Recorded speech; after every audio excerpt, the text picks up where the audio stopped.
Satu dalam doa. Kita berdoa. Tuhan Yesus, Bapa kami, terima kasih ya Tuhan. Kami memuji dan mengagungkan kebesaran-Mu. Setiap hari selalu baru kasih setia-Mu ya Tuhan. Dimanapun tempat kami berada, terima kasih ya Tuhan. Kami bersyukur untuk setiap pemeliharaan, penjagaan Tuhan, dan setiap kemenangan yang Tuhan berikan adalah mujizat bagi kami ya Tuhan, ketika kami dapat ada dalam persekutuan peribadatan, dalam persekutuan doa. Kami sangat bersyukur ya Tuhan, dan pada saat ini kami bersama-sama rindu untuk mempelajari firman-Mu. Kami rindu untuk mengerti kehendak-Mu, namun kami menyadari ya Tuhan, kami sebagai manusia daging sangat tidak menyukai atau juga tidak senang dengan perkara-perkara yang kudus. Untuk itu Tuhan, kami mohon pengampunan dan kami mohon kuasa Allah Roh Kudus mengurapi setiap kami. Tolong tuntun dan bimbing kami ya Tuhan. Berikan kami hati Kristus, pikiran Kristus, mata dan telinga yang boleh melihat dan juga mendengarkan. Dan berikan kami fokus ya Tuhan, sehingga kami dapat mengerti kehendak-Mu. Tolong tuntun dan pimpin kami ya Bapa, persiapkan kami untuk kami juga dapat melakukan kehendak-Mu, firman-Mu, dan tolong bantu kami untuk juga dapat menguatkan satu dengan yang lain. Terima kasih banyak ya Bapa untuk cinta kasih-Mu bagi kami.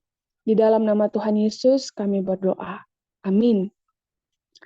Amin. Puji Tuhan, Bapak Ibu dan sahabat orang muda. Ya, kiranya tidak bosan-bosan karena memang sudah 4 hari full ini.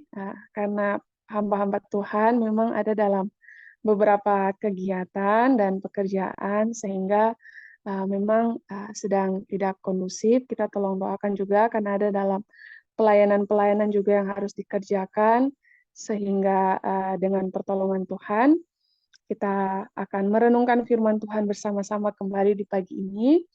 Dan Bapak Ibu juga sahabat orang muda, saya mengundang kita boleh mempersiapkan Alkitab kita dan kita boleh buka dalam kitab Lukas, biar kita selidiki bersama-sama kitab Lukas, pasalnya yang kedua, namun kita akan fokus pada perikop mengenai kelahiran Yesus. Dengan tema besar di pagi ini, dari buku perenungan Yesus nama di atas segala nama, tema besar kita di pagi ini yaitu mengenai Mesias yang diurapi. Dan Lukas 2 ayat 7 menjadi ayat tema kita yang akan menuntun kita pada pagi ini. Lukas 2 ayatnya yang ke-7 berfirman, dan ia melahirkan seorang anak laki-laki, anaknya yang sulung, lalu dibungkusnya dengan lampin dan dibaringkannya di dalam palungan, karena tidak ada tempat bagi mereka di rumah penginapan. Jadi Bapak, Ibu, dan sahabat orang muda, mungkin ayat ini seringkali kita dengarkan kalau pas Natal, atau juga di bulan Desember, tapi pada saat ini kita akan merenungkan dan melihat lebih jauh bagaimana mengenai kelahiran Yesus ini yang juga menguatkan kita bersama. Nah, Bapak, Ibu, dan sahabat orang muda, ini merupakan rangkaian dari nubuatan. Nubuatan adalah hal yang diucapkan oleh Nabi yang mengungkapkan mengenai hal yang akan terjadi ke depan. Dan mengenai Yesus sendiri, kalau dalam kitab Perjanjian Lama, ada 300 nubuatan. 300 nubuatan lebih. Kalau Bapak, Ibu, dan sahabat orang muda, kita mau menyelidiki satu persatu, sangat banyak nubuatan mengenai Nabi, dan menurut penelitian Bapak, Ibu, dan sahabat orang muda, untuk nubuatan untuk satu orang, kalau nubuatannya 8 nubuatan tergenapi, berarti itu sudah sangat luar biasa. Namun didapati bahwa banyak yang terjadi untuk 8 hal saja atau 8 ramalan, kalau nubuatan ini saja kebanyakan tidak terjadi. Nah, luar biasanya Alkitab kita, luar biasanya Tuhan yang kita sembah, Tuhan yang memegang kendali akan hari ini, hari kemarin, dan juga bahkan hari yang akan datang. 300 nubuatan telah terbukti lebih. Jadi memang luar biasa Bapak, Ibu, dan sahabat orang muda, bahwa apa yang Tuhan firmankan, ya dan amin, dan terjadi. Dan kita lihat lebih jauh lagi kalau Mika, salah satunya ini mengenai tempat yang tadi kita lihat di Lukas 2 ayat yang ke-7 tadi sudah dinubuatkan lagi di dalam Mika 5 ayat yang kedua. Jadi memang luar biasa sekali firman Tuhan yang boleh kita terima saat ini, karena memang ini adalah bukan cuma sekedar fiksi, tapi memang benar-benar terjadi. Nah, Bapak Ibu dan sahabat orang muda, dalam Mika 5 ayat 2 juga menubuatkan bagaimana tempat Bethlehem ini menjadi tempat lahirnya yang mana pemimpin atau juga Mesias ini yang diurapi, karena pada saat diberikan nubuatan-nubuatan ini kebanyakan bangsa Israel sedang ada dalam masa-masa penawanan, sehingga mereka perlu yang diurapi dari Tuhan yang membawa mereka pada pembebasan. Dan pada saat ini kita akan lihat lebih jauh lagi, bukan hanya itu saja Bapak Ibu dan sahabat orang muda, ini sudah dinubuatkan dari kitab Daniel, yang mana kalau kita lihat Yerusalem akan dipulihkan dan dibangun kembali sampai pada kedatangan seorang yang diurapi, seorang raja, ada 7 kali 7 masa dan 62 kali 7 masa. Jadi luar biasa sekali para hamba-hamba Tuhan, beberapa orang menubuatkan satu hal yang sama dan terjadi. Itu cuma didapati di dalam Alkitab. Jadi luar biasanya Bapak Ibu dan sahabat orang muda, kita tidak perlu meragukan akan iman kita, karena memang ini sangat pasti dan juga memberikan pengharapan bagi kita bukan hanya untuk hari ini, juga untuk masa depan. Dan Bapak Ibu dan sahabat orang muda, jadi ini ada sedikit panjang. Ini harusnya ada dalam Bible study mengenai nubuatan. Mungkin saya tidak bahas lebih jauh lagi, tapi mengenai Daniel, tadi Daniel 9 ayat 25, ini merupakan suatu rangkaian yang mana ini juga dihitung mengenai prinsip yang terdapat di dalam Yehezkel 4 ayat 6. Singkatnya, Bapak Ibu dan sahabat orang muda, nanti kalau Bapak Ibu dan sahabat orang muda mau menyelidiki lebih lanjut lagi untuk memberikan pertanggungjawaban akan iman kita masing-masing, biarlah kita menyelidiki secara pribadi. Jadi nubuatan mengenai Yesus ini melewati rangkaian yang tadi, 7 kali 7 masa dan 62 kali 7 masa, itu totalnya ada 69 minggu atau 483 hari. Nah, kalau dalam tahun nubuatan, satu hari itu merupakan satu tahun, sehingga 483 hari merupakan 483 tahun. Dan ini luar biasa firman yang sudah ditaruh bahkan beratus-ratus tahun sebelum kelahiran Yesus. Dan setelah perhitungan jauh, nubuatan ini diberikan kepada orang Yahudi masih ditawan di Babel lebih dari 500 tahun sebelum kelahiran Yesus.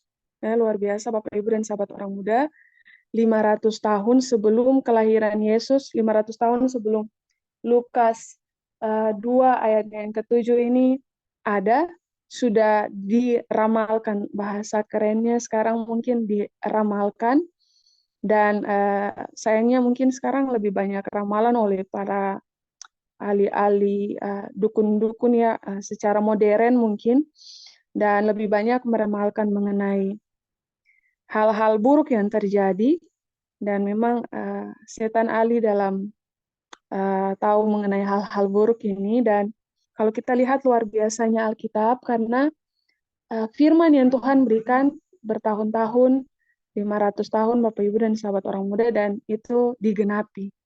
Dan itu hanya ada di dalam Alkitab. Untuk itu sangat penting sekali untuk kita mempelajari firman Tuhan Alkitab ini sendiri. Nah, kita lihat lebih lanjut Bapak Ibu dan sahabat orang muda, dalam perenungan kita dikatakan, ini ada beberapa fakta yang tadi sudah dijelaskan, dan kita lihat lebih lanjut mengenai perenungan kita, bahwa dalam perenungan dikatakan malaikat-malaikat bertanya dalam hati mengenai rencana penebusan yang mulia itu.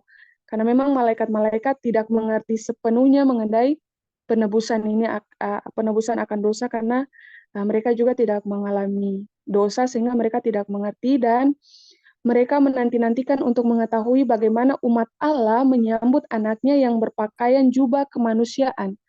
Jadi mereka, para malaikat ini juga menanti bagaimana umat Tuhan yang berdosa menyambut juru selamat mereka, pembebas mereka dari dosa ini.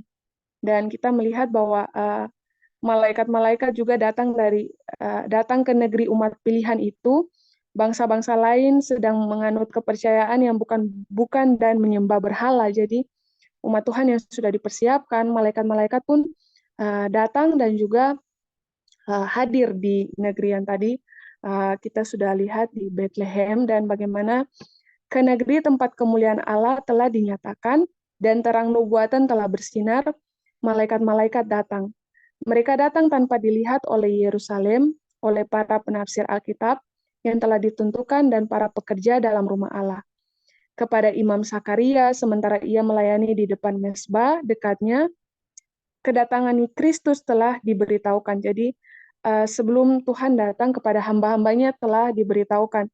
Jauh 500 tahun sudah diberitahukan, setelah sudah mau mendekati pun Tuhan sangat menyayangi umatnya.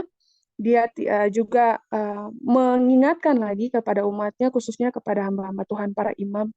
Jadi memang sangat penting sekali buat para hamba Tuhan, para imam, para pendeta, para majelis, para diakon yang bertugas di jemaat untuk berjaga-jaga. Dan kita melihat lebih jauh lagi, sang pelopor sudah lahir, pekerjaannya diperkuat oleh mujizat dan nubuatan. Berita tentang kelahirannya dan arti tugasnya yang indah itu telah tersiar kemana-mana. Namun Yerusalem tidaklah bersedia untuk menyambut penebusnya. Jadi secara informasi, secara mujizat, semuanya sudah tersedia. Namun sayangnya umatnya sendiri yang tidak bersedia. Sangat disayangkannya kita belajar Bapak Ibu dan sahabat orang muda, karena kita akan menantikan kedatangan Yesus yang kedua kali juga. Jangan sampai saya juga Bapak Ibu dan sahabat orang muda tidak bersedia sebagaimana bangsa Israel yang harusnya mereka sangat bersedia karena semuanya sudah diperlengkapi, tapi nyatanya ketika Tuhan datang, mereka tidak bersedia. Kita lihat lebih lanjut lagi Bapak Ibu dan sahabat orang muda. Dan sangat heran utusan-utusan Semawi ini, malaikat-malaikat tadi, melihat sikap masa bodoh bangsa yang telah dipanggil Allah itu untuk menyampaikan terang kebenaran suci ke dunia ini. Bangsa Yahudi telah dipelihara sebagai suatu saksi bahwa Kristus harus lahir dari keturunan Abraham dan Daud. Namun mereka tidak tahu bahwa kedatangannya kini sudah dekat. Di dalam bait suci, korban pagi dan petang setiap hari menunjuk kepada anak domba. Namun bahkan di sini pun tiada persiapan untuk menyambut dia. Jadi Bapak Ibu dan sahabat orang muda, puncak dari setiap peribadatan kita adalah menantikan kedatangan Tuhan kita, dan sangat disayangkan bangsa Yahudi sangat tekun dalam peribadatan. Mereka lakukan peribadatan pagi, peribadatan petang, bahkan sangat rutin. Jadi memang pagi-pagi mereka beribadah, sore-sore mereka beribadah, dan kita saat ini pun dalam peribadatan secara jemaat pun mungkin pagi-pagi sangat sedikit juga untuk peribadatan bersama, sore-sore juga sangat sedikit. Setiap hari bahkan ini tidak ada satu hari terlewat pun, bahkan mereka yang rutin melakukan pekerjaan peribadatan pun kehilangan makna. Jadi Bapak Ibu dan sahabat orang muda, jangan sampai kita setiap pagi ikut doa subuh, setiap pagi kita dalam peribadatan, tapi kita tidak bersiap-siap dan kita tidak menyadari apa sebenarnya tujuan kita beribadah, apa sebenarnya makna dari semua peribadatan kita. Dan di pagi ini kita diingatkan kembali sangat penting, tidak ada yang salah dengan melakukan peribadatan pagi, peribadatan siang, peribadatan sore, bahkan peribadatan malam, yang menjadi peringatan bagi kita. Jangan sampai itu cuma menjadi formalitas seperti bangsa Yahudi ini. Jadi, mari Bapak Ibu dan sahabat orang muda, biarlah setiap peribadatan kita boleh mengingatkan kita betapa dekatnya kedatangan Tuhan. Betapa dekatnya saya harus mempersiapkan diri, betapa dekatnya saya harus membaharui kehidupan saya, apa yang hari ini firman Tuhan katakan saya dengarkan, dan dengan pertolongan Tuhan saya mau berubah, dan inilah yang menjadi pergumulan kita bersama menantikan kedatangan Yesus yang kedua kali. Dan kita lihat Bapak Ibu dan sahabat orang muda lebih jauh lagi, imam-imam dan guru-guru bangsa itu tidak tahu bahwa peristiwa besar segala zaman sudah hampir terjadi. Jadi mereka harus menunggu pembebasan selama 7 kali 7 masa tadi, 400 tahun lebih, 500 tahun lebih, hampir 500 tahun. Dan ternyata mereka, para imam-imam dan guru-guru besar, sangat disayangkan, tidak tahu bahwa peristiwa besar ini segala zaman sudah terjadi. Jadi mengapa saya memberikan peringatan kembali, kita tidak bisa bergantung sepenuhnya kepada hamba-hamba Tuhan, kepada para pendeta, para guru-guru. Masing-masing kita harus menyelidiki apa yang menjadi landasan dan iman juga kepercayaan kita, karena masing-masing kita yang akan memberikan pertanggungjawaban. Dan kemudian kita lebih lanjut lagi, Bapak Ibu dan sahabat orang muda, mereka senantiasa mengulangi doa mereka yang tidak mengandung arti, serta menyelenggarakan segala acara perbaktian agar dilihat orang. Akan tetapi dalam perjuangan mereka, memburu kekayaan dan kemuliaan duniawi, mereka tidak bersedia untuk pernyataan Mesias. Sikap masa bodoh serupa itu sudah merajalela di seluruh negeri Israel. Hati yang mementingkan diri, yang tidak dipenuhi oleh keinginan duniawi, tidak dapat lagi digetarkan oleh sukacita yang mengharukan segenap surga. Jadi ini sementara surga bersukacita karena Yesus lahir, malah umat-umat Tuhan sebaliknya. Kemudian hanya sedikit ya, jadi hanya sedikit, puji Tuhan. Tuhan memiliki umat-umatnya yang walaupun sedikit, yang rindu hendak melihat yang tidak kelihatan itu. Kepada mereka inilah duta surga diutus. Jadi Bapak, Ibu dan sahabat orang muda, maukah kita menjadi sedikit ini? Karena yang lebih banyak, walaupun ada dalam peribadatan, memohon permohonan doa, kita dilihat orang kita beribadah, tapi yang kita kejar adalah kekayaan. Yang kita kejar adalah kemuliaan duniawi. Yang kita minta dalam doa hanyalah mengenai keuntungan jasmani kita. Kadang kita datang dalam peribadatan pun, kita hanya rindu berkat-berkat Tuhan daripada Tuhan itu sendiri.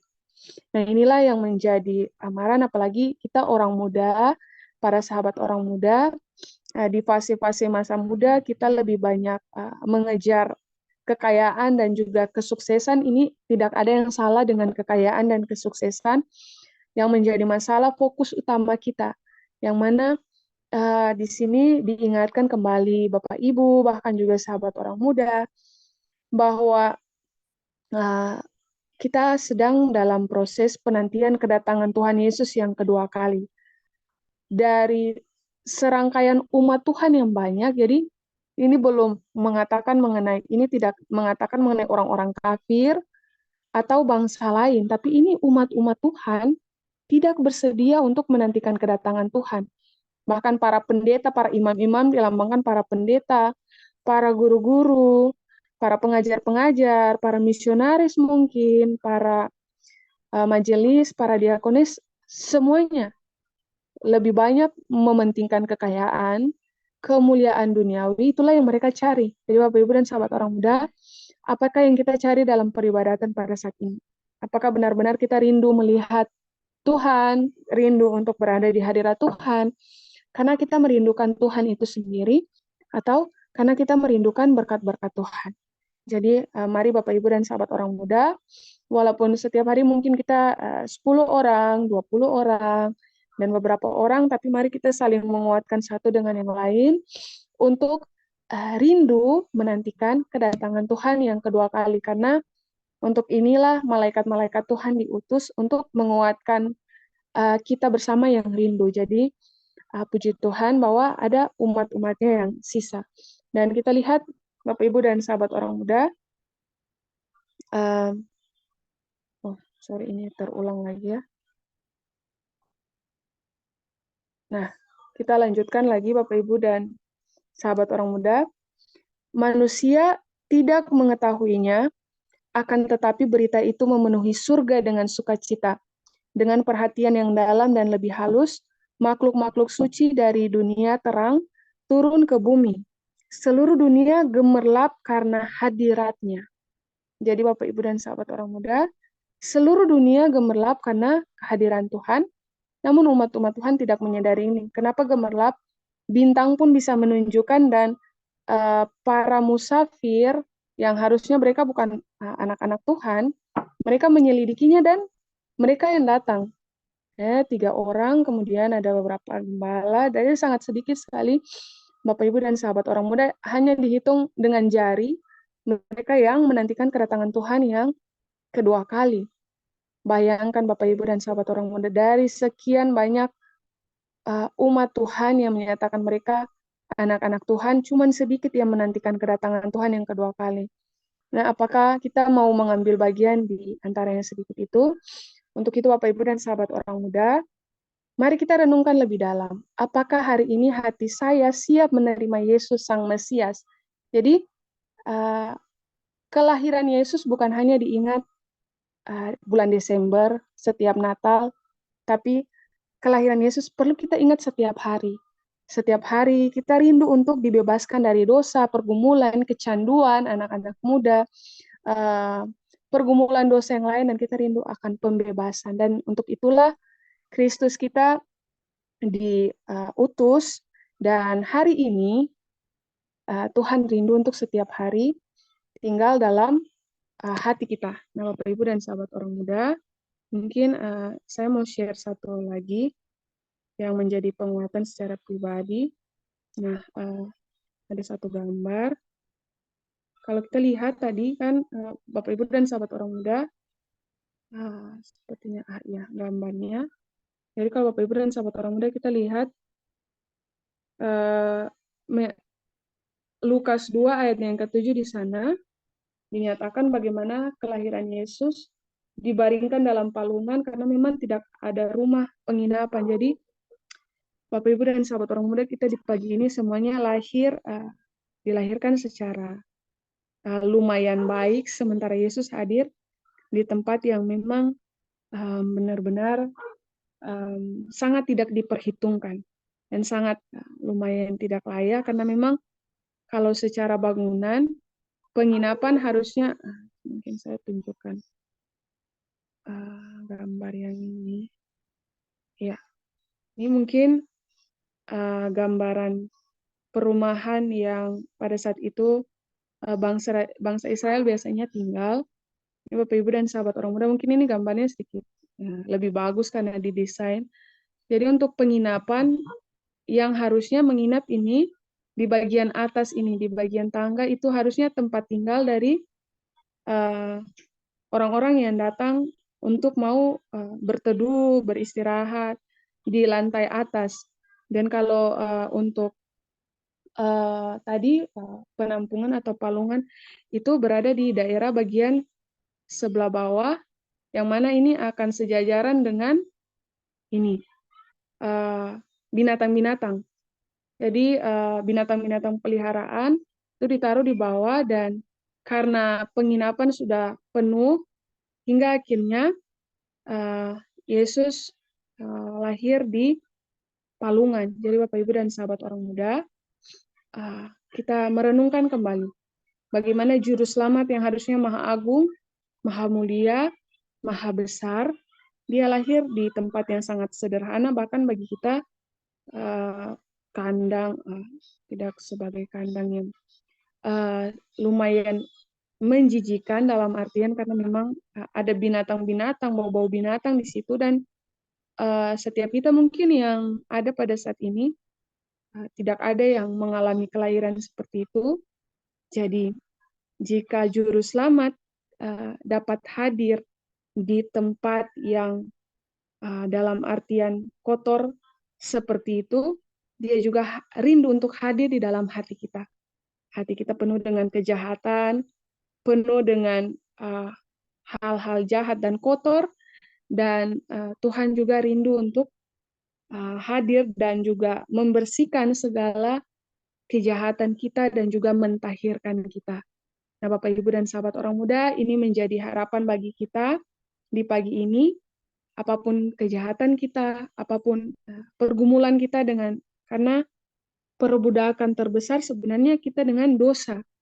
Kecanduan-kecanduan kita, hal-hal buruk kita, sifat-sifat buruk kita, karakter kita yang buruk, inilah yang menjadi pergumulan terbesar kita karena kita tidak membawa harta, kita tidak membawa kekayaan, kita tidak membawa yang lain-lain, yang kita bawa adalah tabiat dan karakter. Dan Tuhan rindu untuk menjadi juru selamat buat kita. Setiap hari kita perlu merenungkan kelahiran Mesias. Setiap hari kita perlu mengingat akan kelahiran Yesus yang mana Tuhan rindu untuk lahir dalam hati kita setiap hari. Tidak perlu kita menunggu bulan Desember atau Natal untuk mengingat, tapi setiap hari kita harus mengingatnya. Karena dengan itu, membawa Kristus hadir dalam hati dan juga pikiran saya dan juga Bapak, Ibu, dan sahabat orang muda. Untuk itu, mari Bapak, Ibu, dan sahabat orang muda, sebagaimana pertanyaan dalam perenungan kita bersama, apakah hari ini hati saya siap menerima Yesus sebagai juru selamat, sebagai sang Mesias yang diurapi itu? Pertanyaan kembali masing-masing bagi kita. Apakah hati kita masing-masing siap? Karena dengan kehadirannya dalam hati kita, kita juga disanggupkan untuk menghadirkannya dalam rumah tangga kita, dalam keluarga kita. Ada kedamaian, ketika ada amarah, ada emosi. Ketika Tuhan hadir, Tuhan akan memberikan ketenangan, memberikan hikmat, bagaimana saya harus berbicara, bagaimana saya harus bertindak, bagaimana saya harus menyikapi masalah-masalah pergumulan saya. Dan Bapak, Ibu, dan sahabat orang muda, kita sudah melihat begitu indah jawaban dari firman Tuhan. Jadi jangan ragu-ragu Bapak, Ibu, dan sahabat orang muda, kita punya Alkitab yang bukan fiksi atau bicara omong kosong belaka, karena kenyataan telah membuktikan, bahkan para peneliti juga telah menyaksikan betapa firman ini ya dan amin. Jadi dia memegang Mesias yang hadir pada kedatangan yang pertama, Mesias yang sama masih bekerja bagi kita dan akan datang lagi. Untuk itu, apakah kita menantikan kedatangan Tuhan yang kedua kali dan mau Tuhan Yesus hadir dalam hati kita masing-masing? Kiranya dengan pertolongan Tuhan, kita boleh dituntun untuk terus merenungkan Tuhan, meminta Tuhan, sebagaimana kemarin kita sudah melihat mengenai Gideon, dia melakukan aktivitas pun dia memikirkan mengenai keselamatan orang lain. Dia memikirkan mengenai Tuhan itu sendiri. Sehingga biarlah bukan hanya pada saat peribadatan saja kita memikirkan Tuhan, jam-jam ibadah saja kita menjadi kudus, tapi setelah jam ibadah yang menjadi peperangan, dalam artian, apakah selesai jam ibadah saya terus memikirkan Yesus? Apakah selesai jam ibadah saya terus menantikan hadirat Tuhan Yesus? Apakah selesai jam ibadah pekerjaan saya, apapun yang saya lakukan, saya terus menantikan Tuhan Yesus? Itulah yang menjadi pertanyaan bagi masing-masing kita, dan dengan pertolongan Tuhan, biarlah dalam satu hari ini kita boleh menerima Tuhan Yesus, mengingat kembali kelahiran Yesus, mengingat kembali pengorbanannya, dan mengingat kembali bahwa Ia akan segera datang kembali menjemput kita bersama-sama.